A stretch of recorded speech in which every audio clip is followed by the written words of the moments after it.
Yeah!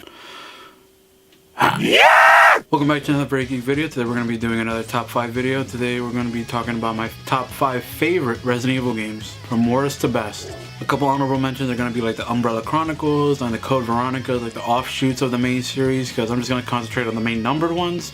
So there's a couple of the honorable mentions. Resident Evil 6 is not going to be on the list, spoiler alert, because it just sucks. Now the way I rank this list is just on personal like favorite and playtime, and enjoyment that I had with the game, and not really on like which one's the best made one.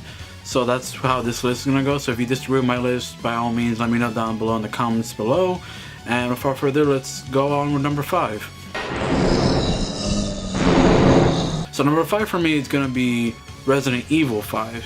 Now that game, although narratively is completely different from Resident Evil 4, 3, 2, and 1, and even though it's probably not the best because of how cartoony it kind of became, with Chris being able to punch boulders and his strength and all that being kind of absurd, and a lot of the story points were kind of, it became very action hero-y.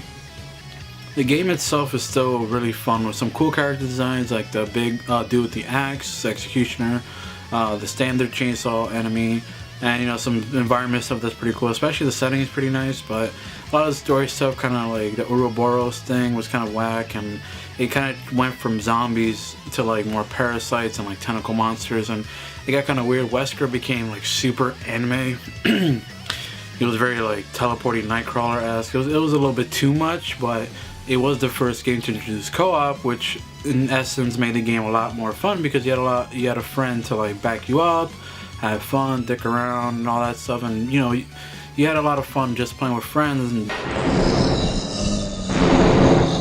okay, at number 4 I have Resident Evil 7. Now, I know you can pretty much guess the top 3 by now, but I have Resident Evil 7 because I felt it's very different from all the Resident Evils. It went back to its horror roots, and going in first person was kind of a risk for them, especially being known as a third person action, like, or not third person survival horror type of game. And to go into first person was kind of risky and different, but it worked because it went back to its horror roots. Now, whether they were zombies or infected, whatever, it kind of didn't matter. It helped with the story. The story was also pretty decent too and pretty cool. And it got expanded upon in the DLC as well. But overall, Resident Evil 7 was a different type of game. It was fulfilling. It was scary at points, which is what we were missing. And it had some of the like old school puzzles that we loved. And it really took a step back from the very anime action thing that was Resident Evil 6. And I was surprised how much I enjoyed Resident Evil 7 in general. Okay, at number 3, surprisingly, is going to be Resident Evil 4. Now, Resident Evil 4 I probably played and have purchased the most because I had it originally on the PS2. Then when it got ported to the PS3, I bought it there. Then I bought it again on the PS4. And I also had it when my PS2 got stolen. We rebought Resident Evil 4, so we've bought Resident Evil 4 about 4 times. So Resident Evil 4 is honestly one of the most iconic games in just gaming history. It's cheesy in the best types of like action hero ways. It keeps a lot of the survival horror elements still. It's what Resident Evil 5 failed to do, which is walk the tightrope balance of survival horror and action.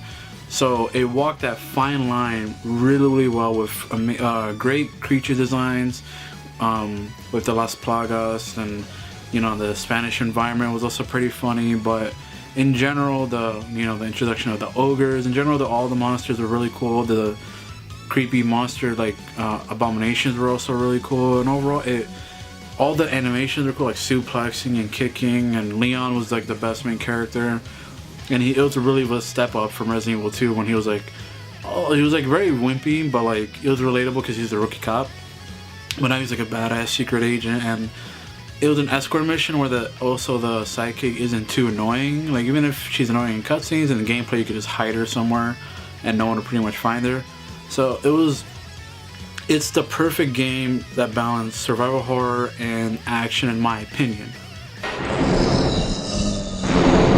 Are we still here? Now, at number 2, I have Resident Evil 2. Resident Evil 2 I have at number 2 because it's just a perfect horror game that came out on the PS1. Like, it will introduce the lickers, the tyrants, the looming presence, and even though they were wonky, they had the tank controls that really added to the atmosphere of the game. And the sound design was amazing in the PS2, and you know, you had the Claire story, the Ada character was introduced in that game as well, the Leon story, and the different endings, and overall the story and the environments were all really well made. And Resident Evil 2 is just, it's not a masterpiece, but it's probably one of the best horror or sequels in any game just in horror history that surpassed the original. It was better than Resident Evil 1, which was surprising to a lot of people, but it was, and it still is. It still holds up even today, even though the remake is coming out in a couple weeks. Now you're probably gonna say, well, you just said it's better than number 1. Well, Resident Evil 2 is better than number 1, but at my number 1 pick, I have Resident Evil 1 remake that they made for the GameCube. It's an iconic horror game that came out in the 90s, but it was still had very bad dialogue, even like the, you know, the Jill sandwich stuff, and you know, that voice acting was it was really bad and terrible, which added to that some of that charm from the original. But what the remake did perfectly was it took all the elements of what made the original great and dialed it up to 11 by also adding different things like different puzzles, different enemy types, different items to use. For example, I forget what they were called, but the red zombies, if they go down, the Crimson Heads, if they go down and you kill them, they don't die permanently. You have to burn the body. If you don't burn the body, they'll come back when you come back in the room and they get up. And they're really violent and really powerful.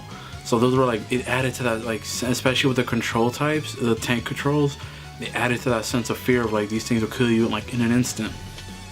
So the remake, it looked gorgeous too. The environments, the reflections, the fires, the sound design, it was like everything was just up to like 20, and it just dwarfs, in my opinion, dwarfs every other game that came before and after, because it's the perfect Resident Evil game.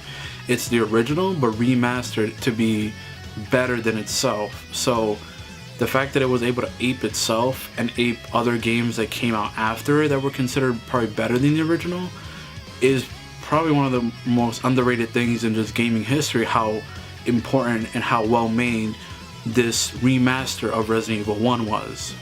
That's why I have it at number 1.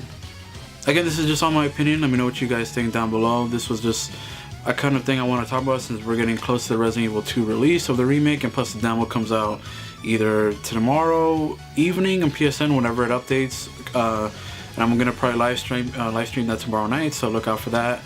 Make sure you guys leave a like, comment, and subscribe down below if you're new.